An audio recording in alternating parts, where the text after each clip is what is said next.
Hello বন্ধুরা, আমি সিমি নতুন আরও একটি ছোট্ট ভিডিও নিয়ে আজকে তোমাদের সাথে আমি শেয়ার করতে চলে এসেছি। তো আমরা দুজনে গিয়েছিলাম মহাপ্রভুর ভোগ খাওয়ার জন্য। দেখে দুজনে আমরা রেডি হয়ে কিন্তু বেরিয়ে গেছি। আর যাওয়ার ঠিক আগের মুহূর্তে দুজনের মধ্যে হয়ে গেছিলো প্রচণ্ড ঝামেলা। তো সে রাগ দেখিয়ে বলছিল সে আমার ভিডিওতে নাকি আসবেই না। তো তাকে মানিয়ে গুছিয়ে কোনোরকমভাবে ভিডিওতে আনা হয়েছে। আর দেখো কেমন বদমাশি করছিল।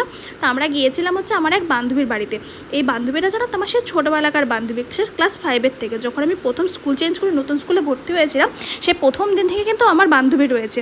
কিন্তু জানো তো, ও যে আমার বাড়ি এত কাছে থাকে আমার জানাই ছিল না। এই স্কুল আর কলেজটা একটা পার হওয়ার পর থেকে কত বান্ধবী যে হারিয়ে গেছে তার কোনো ঠিকানা নেই। এত কাছে থাকা সত্ত্বে আমার জানাই ছিল না যে সে আমার বাড়ির এত কাছে থাকে। একটা প্রোগ্রামে আমার দেখা হয়েছিল বলে আমি জানতে পেরেছি সে আমার বাড়ির এত পাশেই থাকে। তো সে আমাকে ইনভাইট করেছিল তাদের বাড়ির পুজোতে। গিয়ে কিন্তু আমি বসে গেছিলাম এখানে খেতে, কারণ আমার প্রচণ্ড খিদে পেয়ে গেছিলো।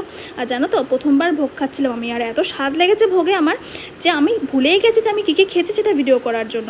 যাই হোক, খাওয়া দাওয়ার শেষে আমরা দুজন মিলে বেরিয়ে পড়েছি। অনেকটা লেট হয়ে গেছিলো যেহেতু বৃষ্টিটা শুরু হয়ে গেছিলো। তো আমরা যাই হোক তাড়াহুড়ো করে বৃষ্টিটা কমার পরে আমরা দুজন মিলে কিন্তু বেরিয়ে গেছিলাম আমার বাড়ির উদ্দেশ্যে।